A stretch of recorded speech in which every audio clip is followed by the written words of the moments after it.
have Lydia, if you'll do the mandala, and Katya, if you can do the refuge for us, please. Hello, Holy Lama, of course. Вот огромная земля, наполненная ароматами благовоний, укрытая покрывалом из цветов. Дикая гора, 4 континента, украшенные драгоценными камнями, солнцем и луной. В своем сознании я вижу их раем Будды и подношу их тебе. И с этим деянием пусть каждое живое существо осит чистый мир, видом Гуру Ратна Мандала, камни Рьятаями. I go for refuge to the Buddha, Dharma, and Sangha until I achieve enlightenment by the power of the goodness that I do in giving and the rest. May I reach Buddhahood for the sake of every living being. I go for refuge to the Buddha, Dharma, and Sangha until I achieve enlightenment by the power of the goodness that I do in giving and the rest. May I reach Buddhahood for the sake of every living being. I go for refuge to the Buddha, Dharma, and Sangha until I achieve enlightenment by the power of the goodness that I do in giving and the rest. May I reach Buddhahood for the sake of every living being. Wonderful. Okay. Let's start with rejoicing. Daria, what do you have to rejoice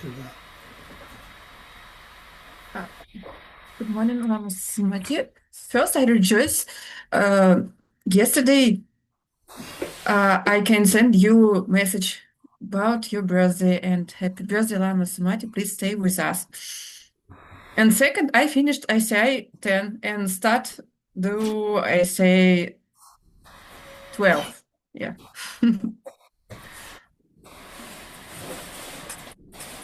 You finished 10 and you have the certificate and everything? Yeah. Very good. Very good. Now, keep up the good work. I'm really proud of those of you that have worked and done the whole sequence. That's really impressive, especially in a different language. So, okay, Anna, what do you have to rejoice in?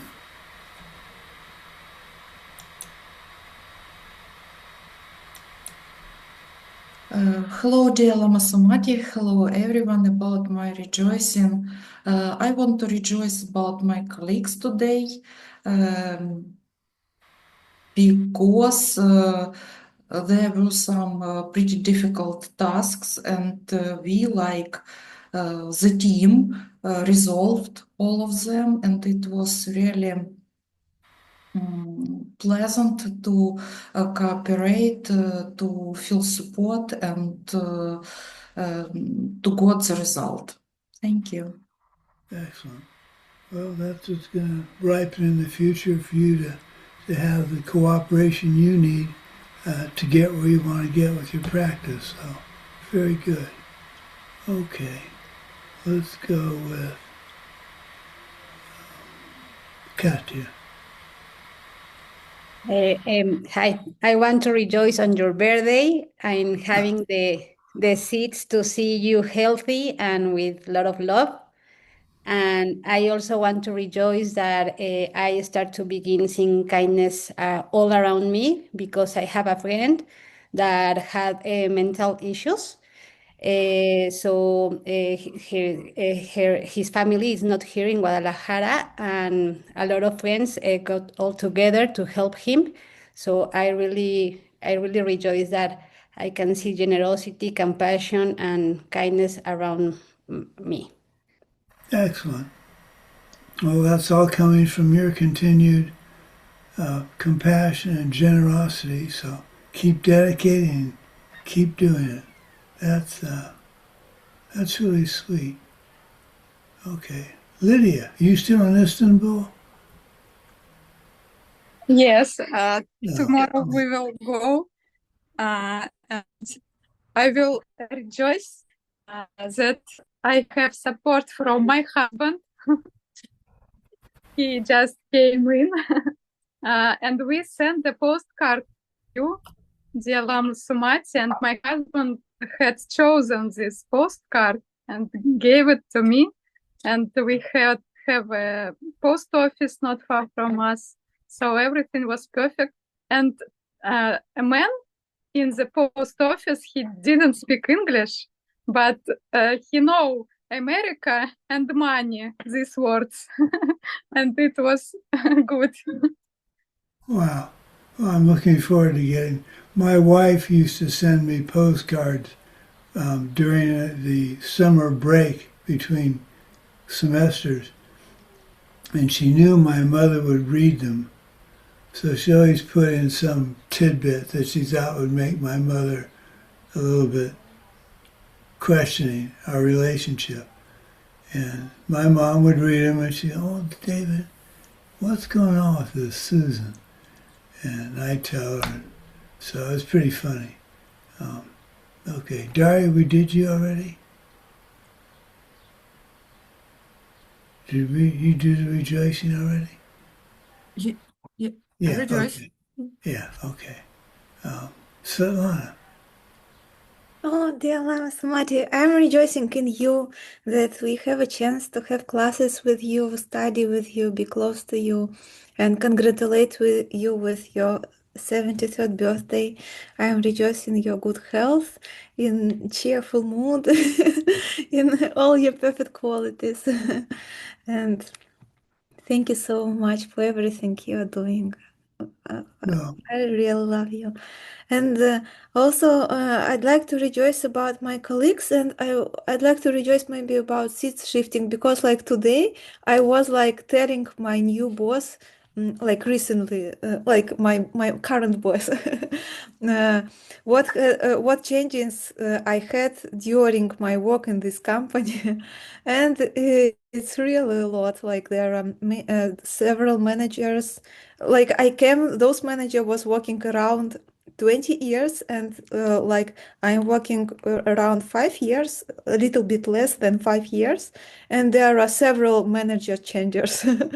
So there are lots of changings, and I was contemplating about it. I'm really rejoicing about my current team. I'm like really admiring these people, and they are teaching me. I'm learning from them patience, kindness, and all very good qualities. And I'm rejoicing that some positive shifts I can observe through my surrounding and dedicate that everyone can be ultimately happy. excellent. I'm glad to see your karma ripening at work, and I think we all just have to. One of the tricks that I find most interesting is to see everyone as your teacher, everyone.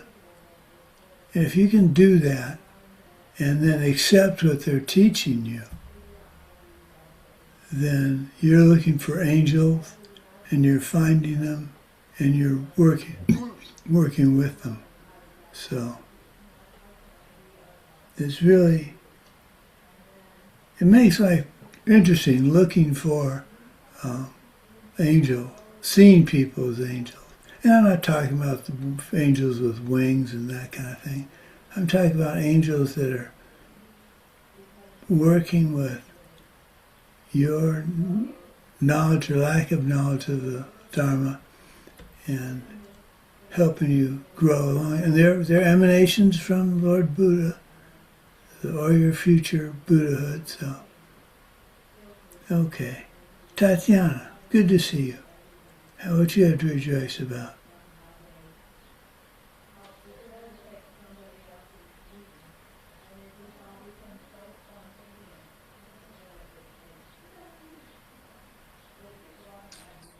Здравствуйте, дорогой учитель.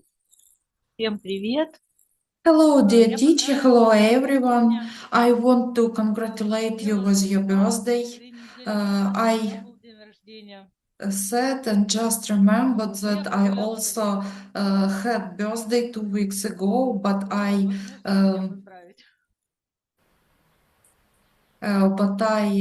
missed the class, and you didn't have opportunity to congratulate me. What I want to rejoice. From the January, last 5 months, I have a lot of work, and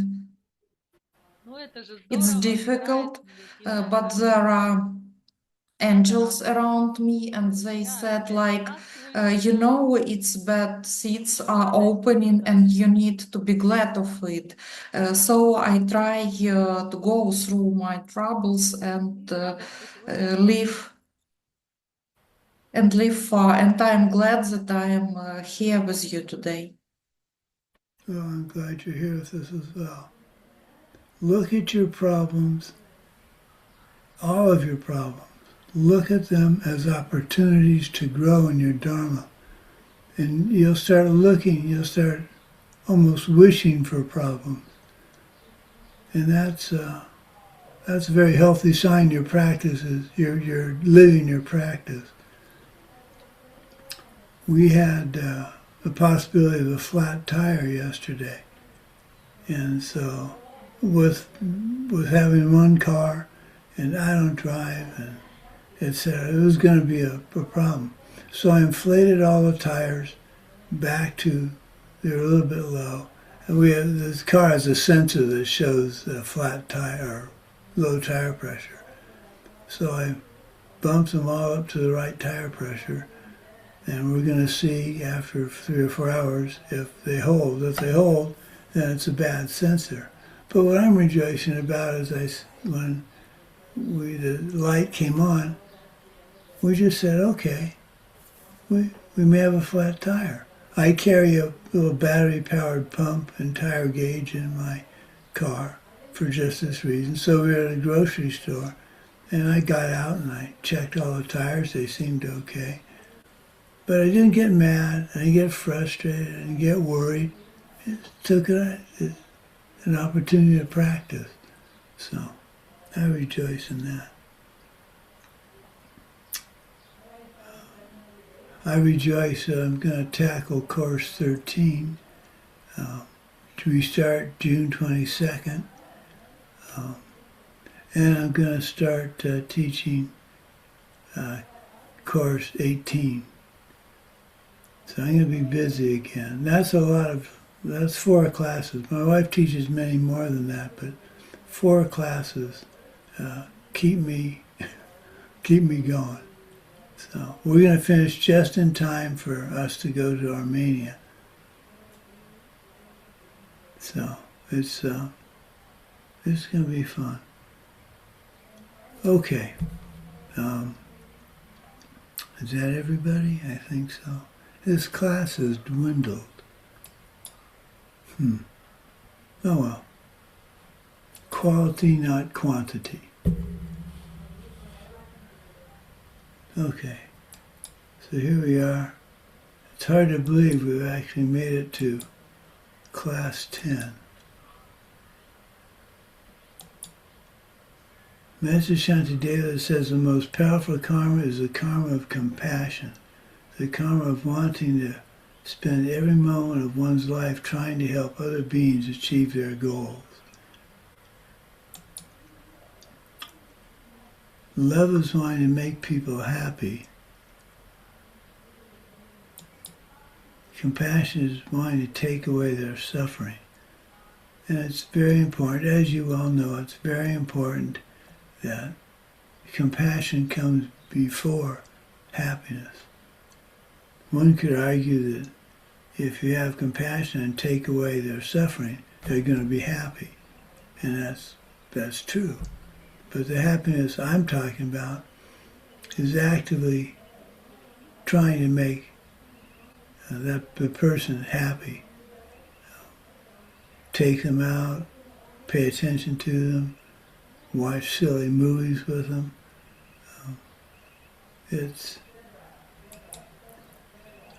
not just taking away their suffering doesn't automatically make someone happy. If they're the type to get depressed, you could take away their suffering and they're still going to be going, well, thanks, but I'm still not happy. Master Shantideva says you understand about karma entities reasonably well now. Make use of it. Love and compassion should be our next thoughts. In this last chapter, he's trying to understand that at the same time, he's trying to take away people's suffering and give them happiness. Love and compassion works because everything is empty. If everyone's suffering was self-existent, if it exists independent of any other factor, things would be hopeless. And it undoubtedly looks pretty hopeless when you think about it to the people of Ukraine that are getting bombed, people in Sudan that are starving, all the things that are terrible in this world. You could develop the idea, so even at our level, I mean, we're not exposed to well, I'm not exposed to the rigors of the war in Ukraine and the Straits of Hormuz issues in Iran. But it doesn't mean I can't feel compassion and try and figure out a way to help.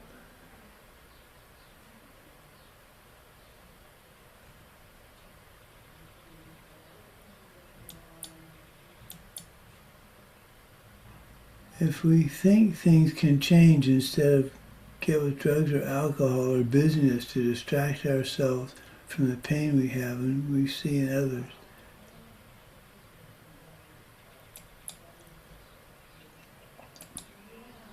when I get, I shouldn't say depressed, what is the right word? I eat. My solution for all the world's problems is to have another bowl of ice cream. It works. The world's a much happier place now. I've had my second bowl of ice cream. I didn't have a second bowl. I had, what did I do? Oh, triple berry pie, my wife's absolute favorite dessert of all time, was delivered from one of our students. So we had to make sure it wasn't bad because we're going to serve it to my sisters this evening. So we had to check, and we each had a piece at lunch. Then we had ice cream. Then we had mango lassi from the Indian mango lassi. So we enjoyed my birthday.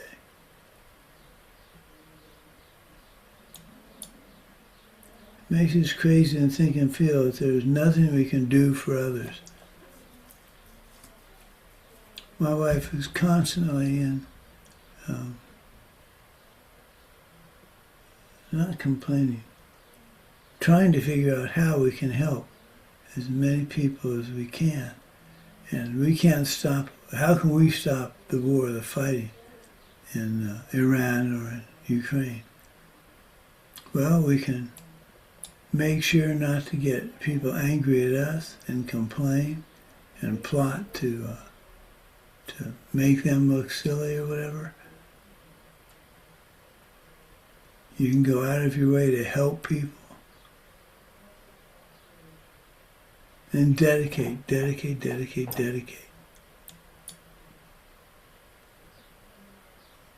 We can feed a few or clothe a few or help a few get shelter. But even very wealthy people suffer deeply in other ways. Deep in our heart it feels hopeless. We can never do enough in our conventional way of thinking. However, since things are empty of self-nature, we really can do something. We can teach others to change their behavior, to create their own karma for the future of prosperity and happiness. So we can't change. Well, I can change any one of your karma if I teach you how to change your karma. So I'm not taking Katya's hurting ankle while she's in the middle of her marathon away from her. I'm teaching her to say, it doesn't hurt. It's not self-existent. So I can handle the pain until I get done with the marathon. Then I'll worry about it. So I hope I'm not jinxing your true. When's that start? Wednesday? You're going to, where are you going on your next run? On Monday, I go to Cape Town. Oh, that's right, Cape Town. Wow. That is So exotic. How long have you been in Cape Town? Like I think 1 week, and we are going also to Johannesburg and Victoria Falls. Oh wow! I didn't get to Victoria Falls. That's the seventh wonder of the world for me. Yeah, I will send you pictures. Well, and a postcard. Okay. Wow. Johannesburg is really a beautiful city. What can I suggest you see in Johannesburg? I've been there.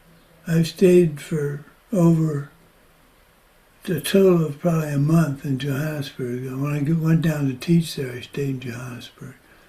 We went to Cape Town. Are you familiar with the movie Blood Diamond?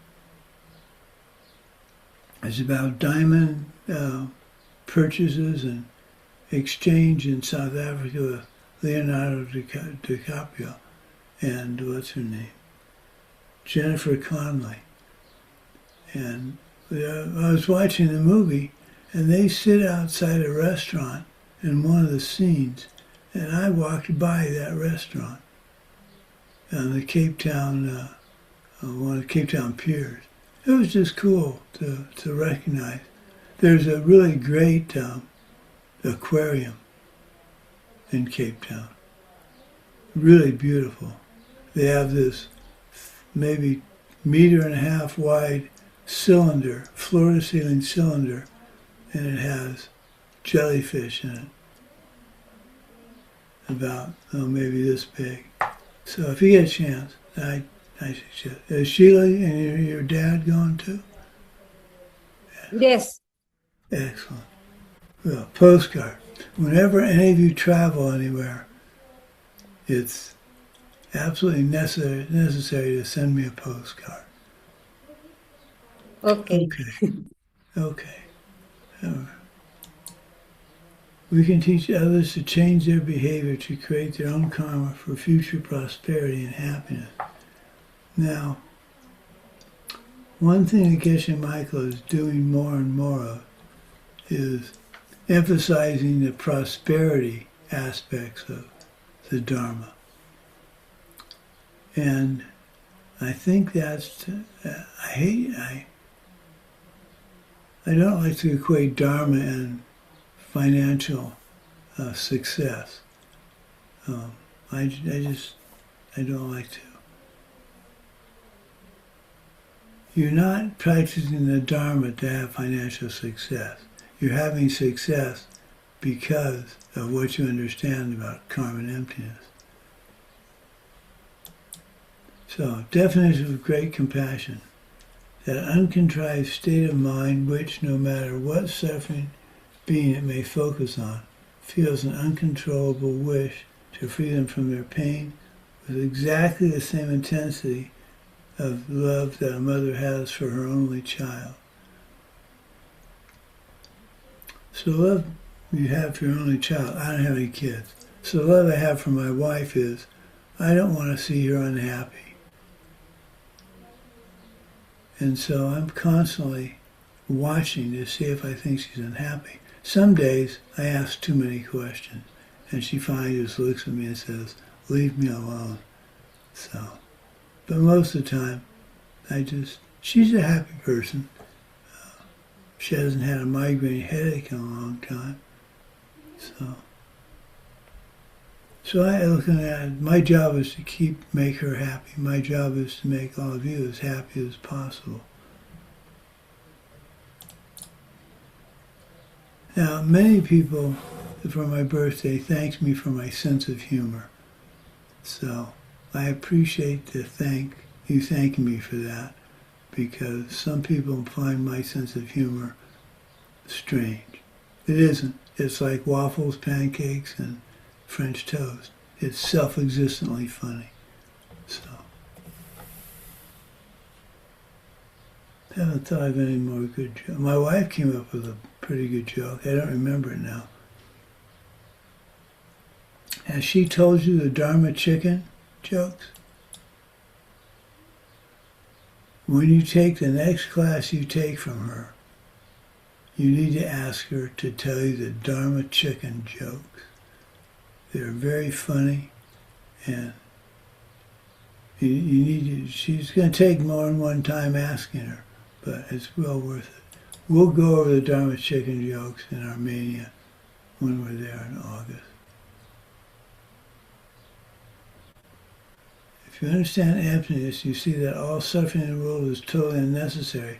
It only comes from people hurting themselves out of ignorance and in the process collecting bad karma which perpetuates the situation. When we understand a person's emptiness, we can get the feeling more easily. This comes to you when you have the direct perception of emptiness, as afterwards your heart really opens up to understanding and wanting to prevent the suffering of the world. It becomes a mission. Before we have the direct perception of emptiness, our compassion is contrived. It is good, but we are essentially still pretending it plants the seeds for the real thing to become spontaneous and essentially uncontrollable expulsion. This means when you have the direct perception of emptiness, your compassion explodes out of your chest. You have from what I understand from Geshe Michael's description, you're overwhelmed by this desire to make others happy and take away their suffering.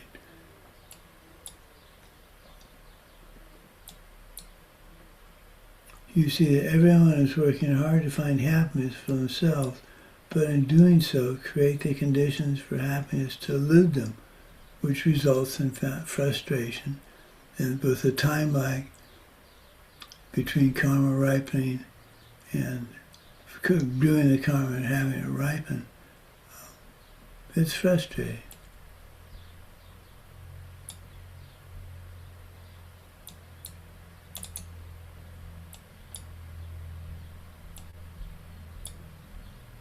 When we think of others and their lack of knowledge of emptiness, karma and emptiness, I wish I could wake up. I wish I could help them wake up.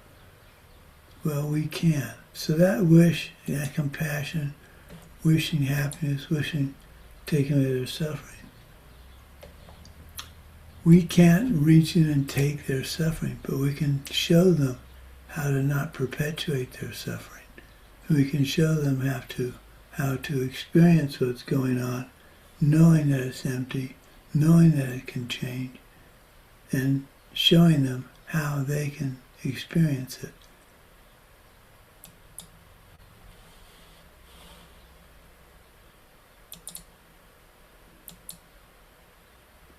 Two levels of great compassion.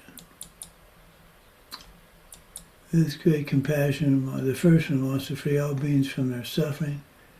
It thinks there's such a pity that so much suffering exists and is being perpetuated. This is more or less, to me, the form of great compassion in the wish. This great compassion wants to protect all living beings from suffering. This is a stronger form that wants to actually help. And that would be what would be driving a Mahayana practitioner.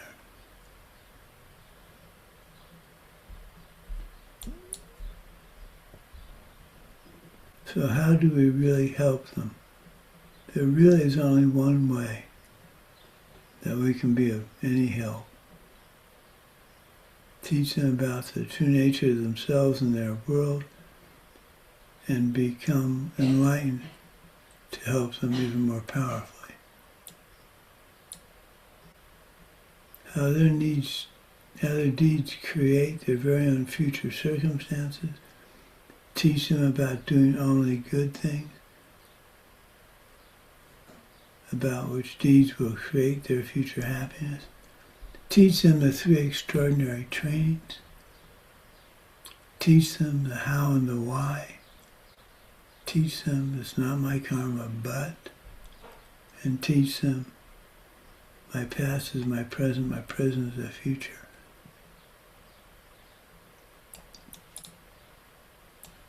Teach how good deeds and emptiness go together like the two sides of a coin. Free from previous ignorance, they can go about creating their future lives. I think it's important when you're talking about karma and emptiness, when you're explaining it for the first or 10th time, emphasize that we've been ignorant for many lifetimes. So to think that knowing about karma and emptiness now, we're going to negate all of the thousands, millions of lives worth of ignorance is unreasonable. So that's why I take any little victory, any little success I have, and rejoice in it. Someday I'll get some big successes. I've had some big successes, mundane successes with my books, being recognized as a reasonably intelligent military historian. But that came after years of smaller victories. So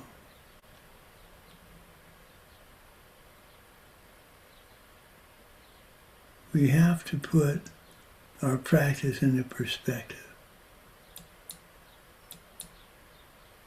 There's a third state of mind that arises. It is the state of mind that takes personal responsibility to remove others' suffering and inhabits compassion to protect others from suffering.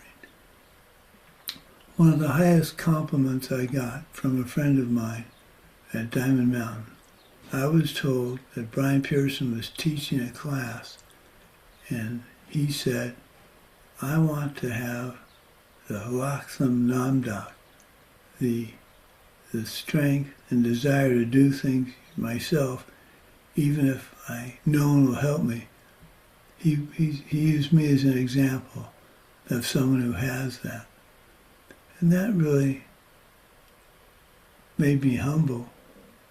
But I was so glad that someone had picked up on the fact that I was working hard to make Diamond Mountain happen without expecting any thanks or acknowledgement. That really made me quite happy. It is not contradictory to say that the best way to help them is to work really hard to understand emptiness, intellectually and then directly, and then use that understanding to get yourself enlightened so you can be the perfect authority for teaching others how to do it. So the way to reach this state of mind is by doing the good deeds necessary for that karma onto yourself, trying to remove suffering in others and trying to get them happiness. We want to generate that state of mind where we're willing to help other beings regardless of anyone else helping us, regardless of what others say, and regardless of any criticism. And that goes against many things that we grew up with. Nobody likes to be criticized. Our usual response is to criticize back. Well, that's breaking one of the four, oh golly,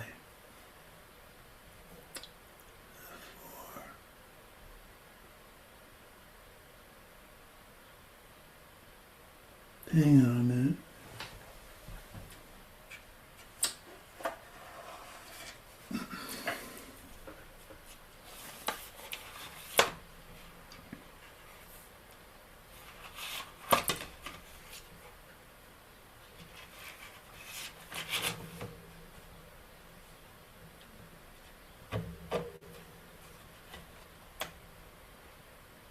No.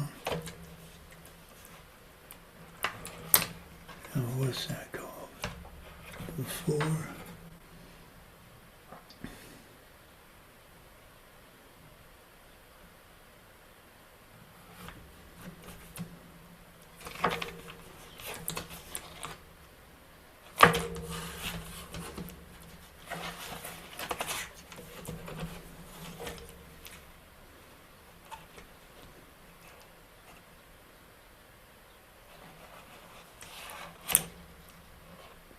Well, I can't mind it. Not striking, responding to criticism with criticism, not striking another after having been hit, not getting.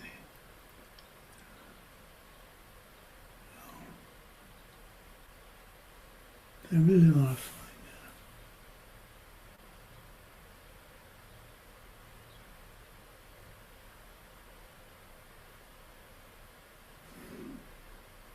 that. Oh, points of virtue. The 4 points of virtue. Not reacting, not reacting, criticizing, anger, SCAB, striking another, criticizing another. Anyway, the 4. Wow. Huh. Anyway, I'd really like to hang on a minute. That's worth finding that.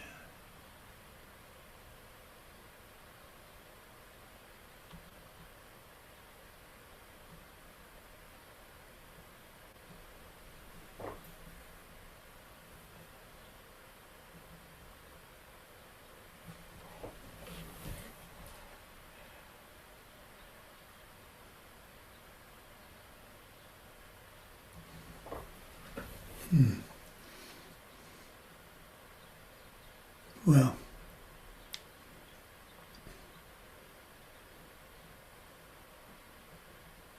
where would that be on my computer?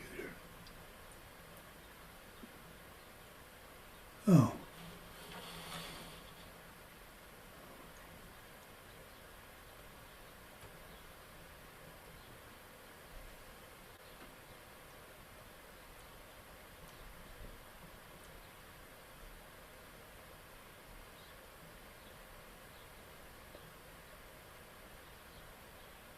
Just be patient with me for a minute. I should be able to find.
Dear Lama Svetlana put in chat.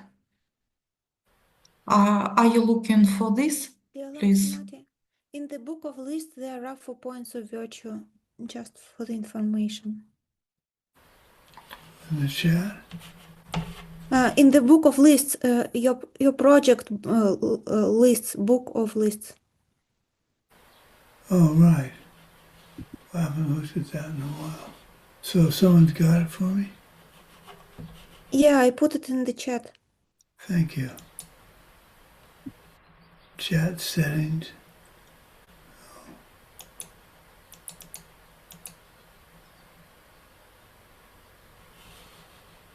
There. Okay. Thank you.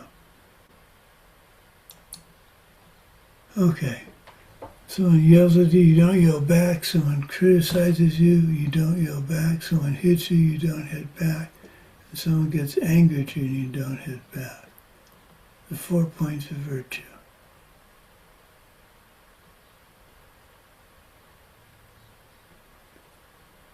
Those are something that I find quite useful also as you go through the day.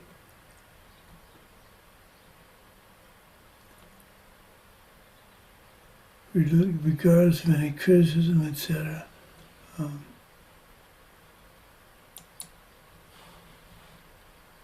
Again, if you look at everybody all around you as angels, if someone criticizes you, instead of reacting in the typical way, which is to get angry and get an adrenaline rush, think of how you can make them feel stupid. You don't want to taunt them by going, well, you can't bother me because I'm practicing karma and emptiness. You got to be careful with that. So what I do is I just smile and I think, well, that's another karmic seed for my being an idiot ripening. And I dedicate the fact that I did not respond to my future enlightenment. And you have to do that. You should be doing that throughout the day. Oh, what was it that just happened recently?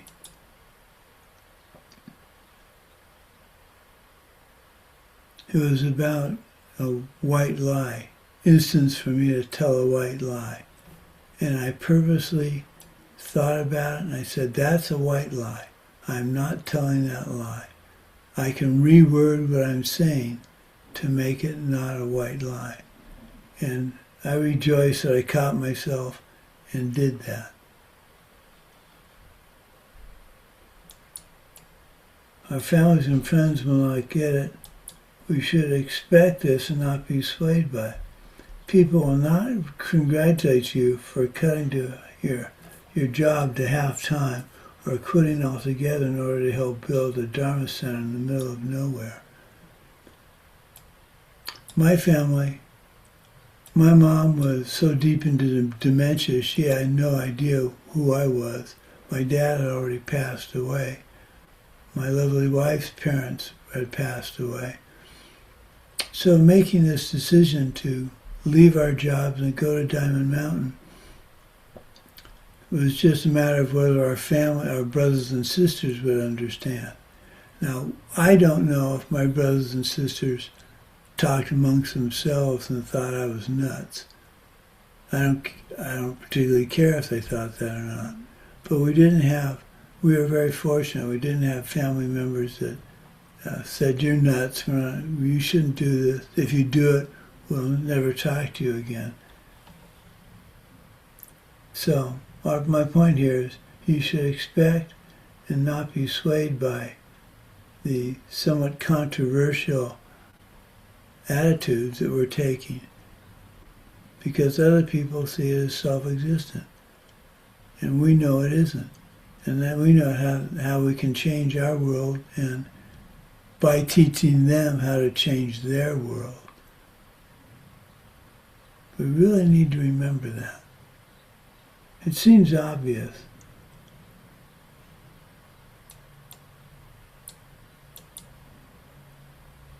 Expect obstacles and difficulties and rejoice in the fact that this means we're making progress.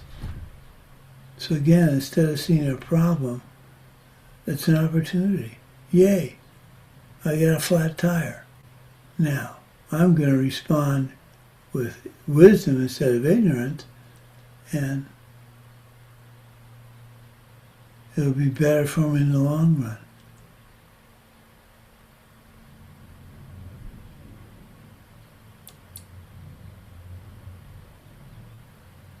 Katya, I've got a question about, it's off the subject, but it just occurred to me. What do you do if it's pouring rain? Do you guys still run? The marathon go on? In the competition, yes, you have to run. Wow. Yes. Just Wow. in case that the event is like canceled, you don't. But if not, you have to run with rain and storms. Wow. Have you had to run in the snow? No, I haven't. Something to look forward to. Okay. So chapter 10, dedicating our virtue. This book, The Guide to Bodhisattva's Way of Life, is about the 6 perfections of Bodhisattvas. But if you think about it, there is no chapter on giving or generosity. It's the first perfection. It seems like he ignored it. He wanted to have the virtue of finishing the book and then give it away. We can do the same since we've been studying it for the last 6 months. So in chapter 10, he covers the perfection of giving by giving away the virtue of having written the book.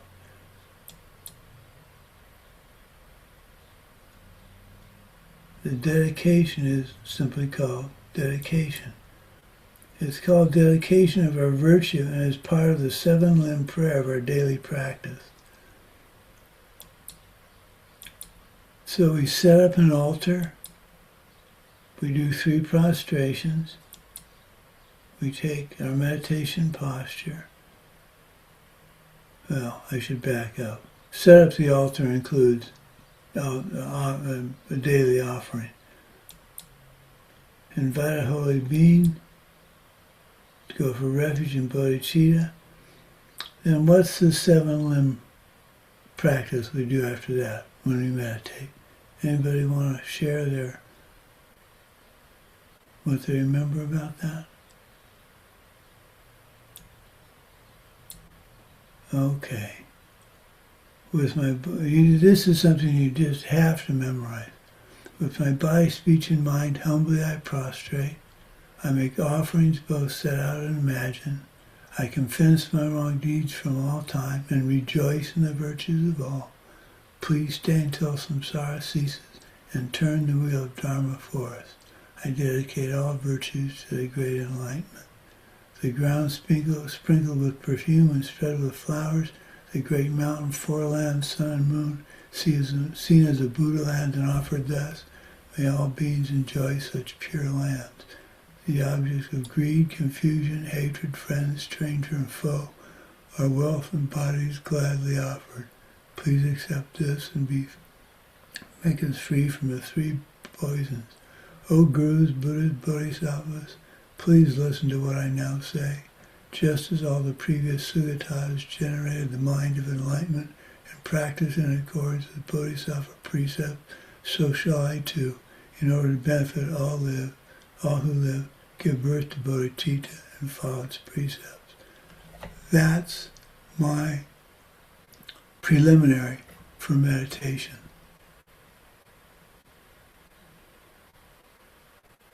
That gets me set up for a good meditation.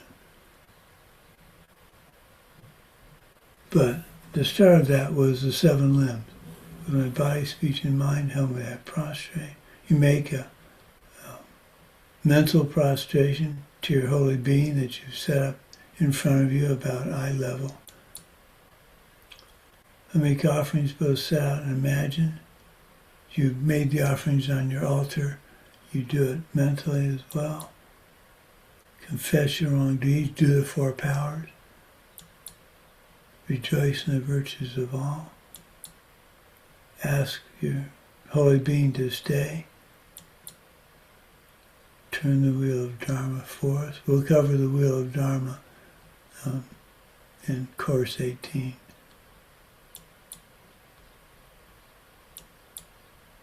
I dedicate all virtues to the great enlightenment.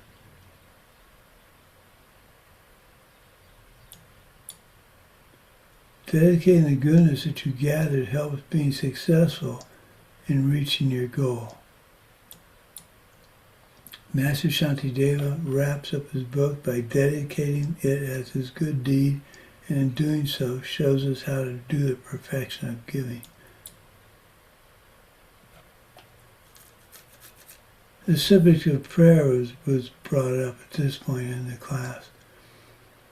Prayer has 2 main effects: dedication of virtue for many good deeds, preventing the karma from wearing out or getting destroyed.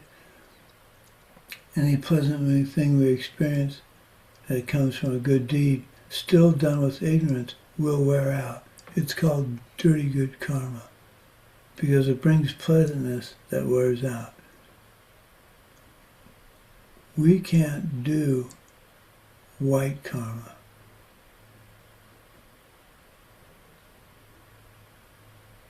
Dedicating the goodness, especially by dedicating even tiny goodnesses to reach one's total enlightenment,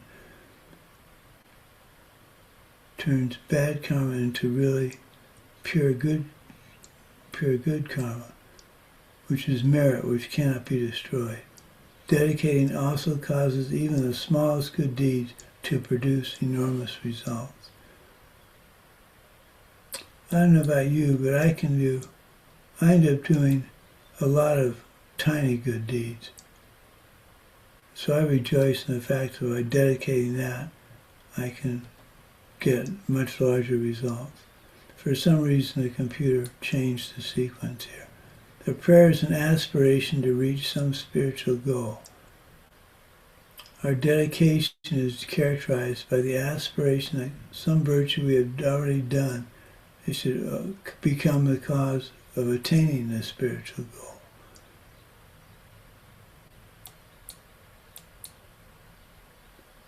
We should have in mind the three spheres of anything we're doing: the emptiness of the other, the emptiness of oneself, and the emptiness of the experience. By acting with wisdom and compassion, I can, you can, we can become an angel for the others. By dedicating to my total enlightenment, I am adding to the merit necessary to see emptiness directly. Keeping your vows can be fun or it can be a pain in the neck. It's totally pleasurable to a Bodhisattva because the result will be total enlightenment. Just to hear these classes, trying to understand things like karma and emptiness, means that you are 1 in a million, or 1 in 10 million. You are special. You are more than you think. So do not fall back into the old world view, which is more comfortable. Master Shantideva goes, David, that's funny. Master Shantideva goes through every kind of suffering in the world that he can think of, and dedicating his virtue becoming the antidote for that suffering. So get comfortable, please. I'm going to read the dedication. It's not very long, the dedication chapter. I think it's worth hearing this. So please get comfortable and close your eyes.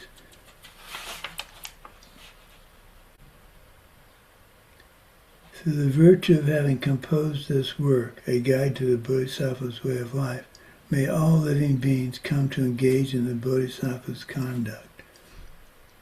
May all beings everywhere plagued with sufferings of body and mind obtain an ocean of happiness and joy by virtue of my merits. For as long as they remain in psychic existence, may their mundane happiness never decline, may all of them uninterruptedly receive the waves of joy from Bodhisattvas. May all embodied beings who throughout the universe experience hellish realms come to enjoy the bliss of Sukhavati.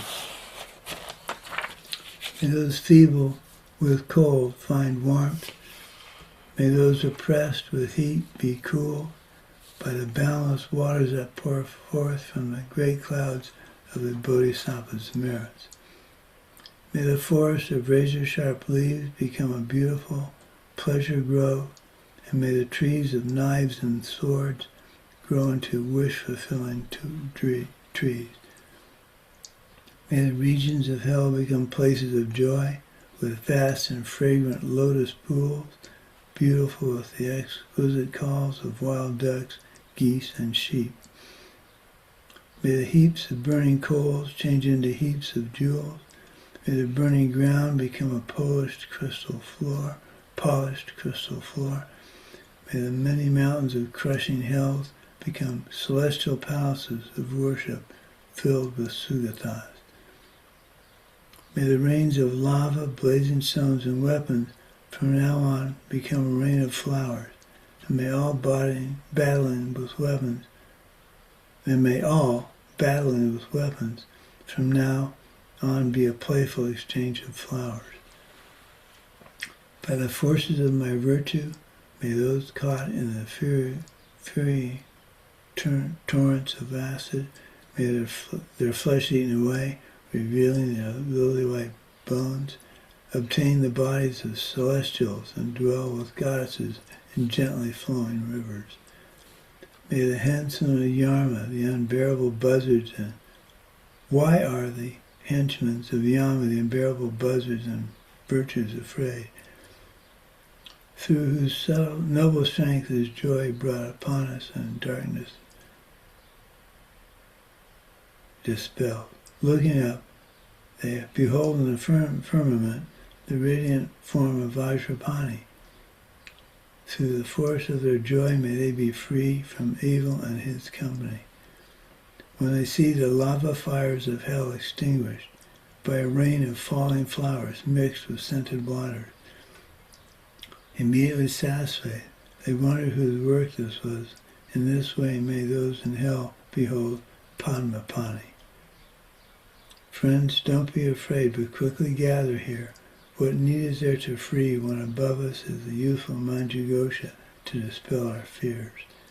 The tender Bodhisattva rejects all living beings. Through those who might all suffering is removed, and the force of joy abounds. Behold him enchanting palaces, surrounded by hymns sung by 1,000 gods. May the tiaras of 100 gods be offered to his lotus feet. May a rain of many flowers falling on his head, the eyes of which are moist with kindness. Upon seeing Manjughosha in this way, may those in hell cry out loud with joy. Likewise, having seen, due to the roots of my wholesome deeds, the cool and sweet-smelling rain falling from joyful clouds, created by Bodhisattva Sumati and Sarva Nirvana Vishkambini, may all beings in hell be truly happy. May all animals be free from fear of being eaten by one another. May the hungry ghosts be as happy as the men of the northern continent. May they be satisfied by a stream of milk pouring from the hand of the noble Lord Avalokiteshvara, and by bathing in it may they always be cool. May the blind see forms, may the deaf hear sounds, just as it is with Maya Devi, whose pregnant women gave birth without pain. May the naked find clothing, may the hungry find food, may the thirsty find water and delicious drinks. May the poor find wealth, those weak with sorrow find joy, may the forlorn find hope, constant happiness and prosperity. May all who are sick and ill quickly be freed from their illness. May every disease in the world never occur again. May the frightened cease to be afraid. May those bound be freed. By the powerless, may the powerless find power, and may people think of benefiting one another. May all travelers find happiness everywhere they go, and without any effort may they accomplish whatever they set out to do. May those who sail on ships and boats obtain whatever they wish for, and having safely returned to the shore, may they joyfully reunite with their relatives. May troubled wanderers who have lost their way meet with fellow travelers, and without any fear of thieves and tigers, may their going be easy without fatigue. May those who find themselves in trackless, fearful wildernesses, the children, the aged, the unprotected, the stupefied, and the unstained, be guarded by beneficial celestials. May beings be free from all states of no leisure, and be endowed with faith, wisdom, and kindness, with food obtained in the proper manner, and with excellent conduct. May they be mindful throughout their lives. May all beings be without want for wealth, just like the treasure of space, and without it being the source of dispute or harm, may they always enjoy it as they may wish. May those who have little splendor come to be endowed with majesty, and may those whose bodies are worn with toil find magnificent and noble forms. May all lower life forms in the universe take rebirth in higher realms. May the lowly obtain grandeur, and may the proud be humbled. By the merits I have accumulated, may every single living being abandon all forms of evil and perpetually engage in virtue. May they never be parted from the awakening mind.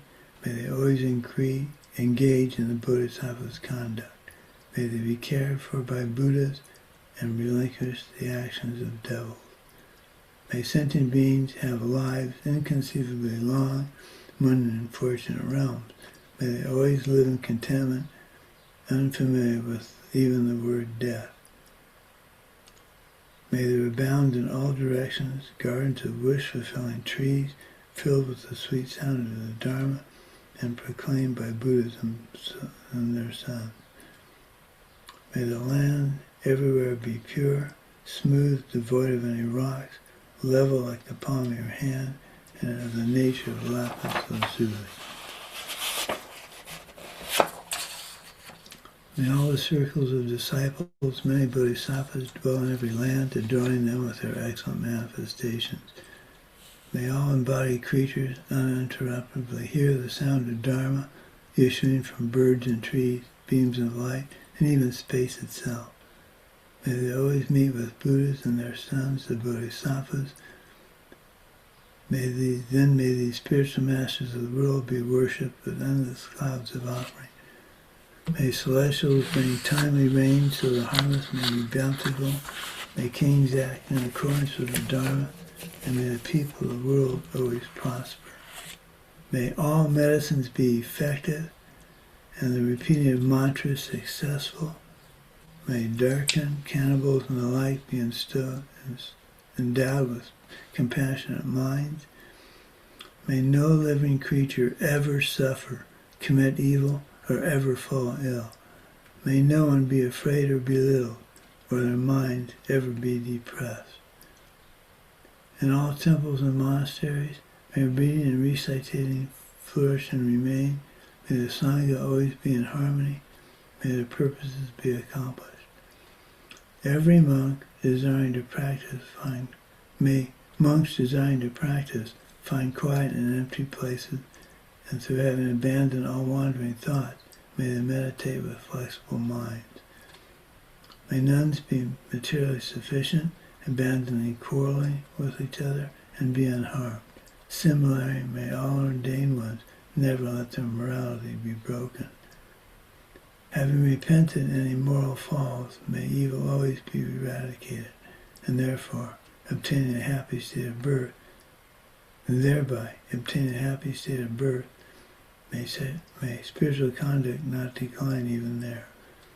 May the wise be honored, may they receive alms, may their minds be completely pure, and may they be renowned in all directions.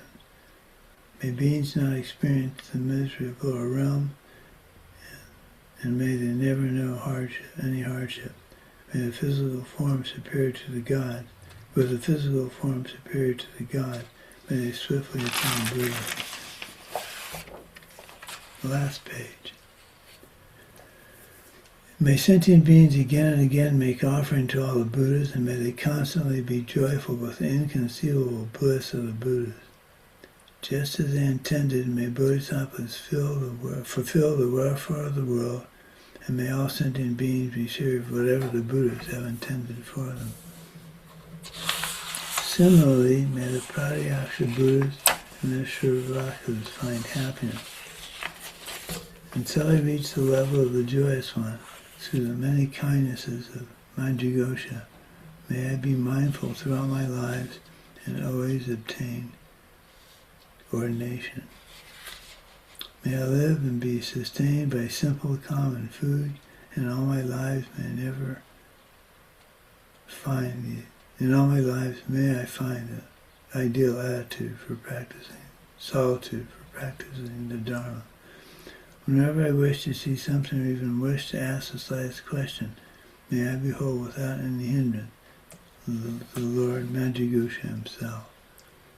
In order to fulfill the needs of beings who reach onto the ends of space, may my way of life be just like that of Manjagusha. As long as space remains, as long as living beings remain, until then may I too abide to dispel the miseries of the world.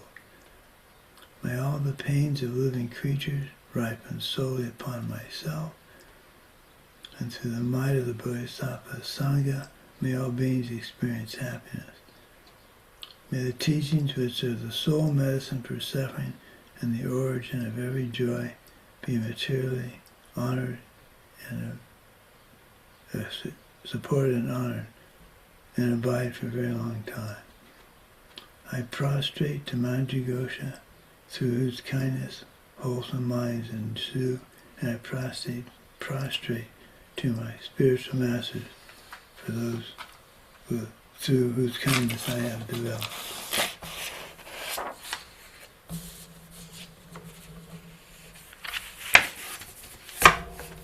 So, we've done it. We've completed the 10 courses of Course 12. We've just read a lot of dedication, so we've done that.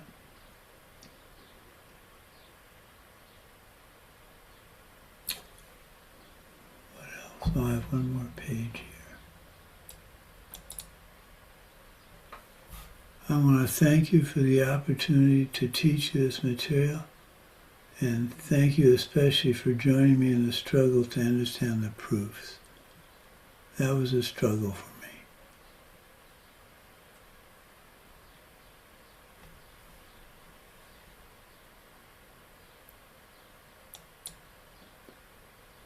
And then finally, thank you for being my students, and we'll see you on Monday, June 22nd.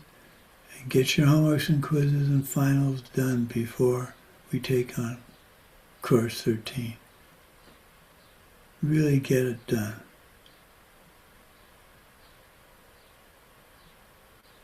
Okay, well, I'll see you next Monday, and we'll go over the final. You've been given questions to teach us. So, have a great weekend. I'm going to enjoy my sister's company. We're going to laugh, we're going to eat. We're going to eat, now we're going to laugh some more. So, we're going to have a good time. And I thank you all for your good wishes for my birthday. It meant a lot to me. Good luck on your marathon, and send me a postcard from Johannesburg. Thank you. Yes, of course. Thank you, everybody. Now, Mark Joseph, one of my first students, lives in Johannesburg. Could you send me where the marathon is going to take place? I'm going to ask Mark to see if he can. He's not going to necessarily find you, but I think it'd be fun for him to go down knowing that fellow students are in it. How many people have signed up, do you know? Like 30,000? 3,000? 30. 30,000? Yeah, I it's a guess big marathon. Wow. How many are in your competitive group?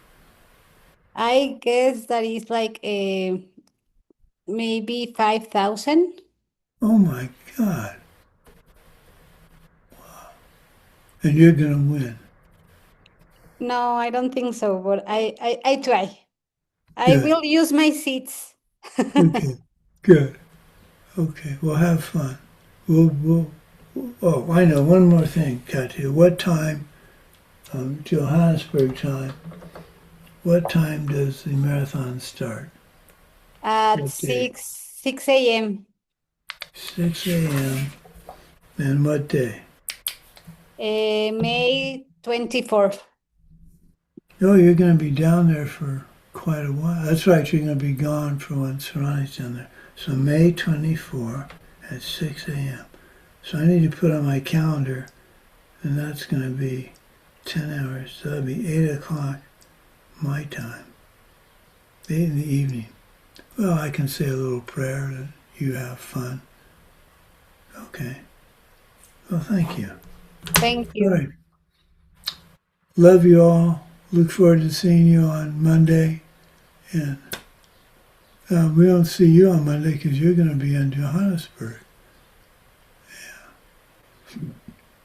Okay. Bye-bye, everybody. Thank you very much for the love. Please stay forever with us. Yes, please stay. Well, it's my intent. Please stay.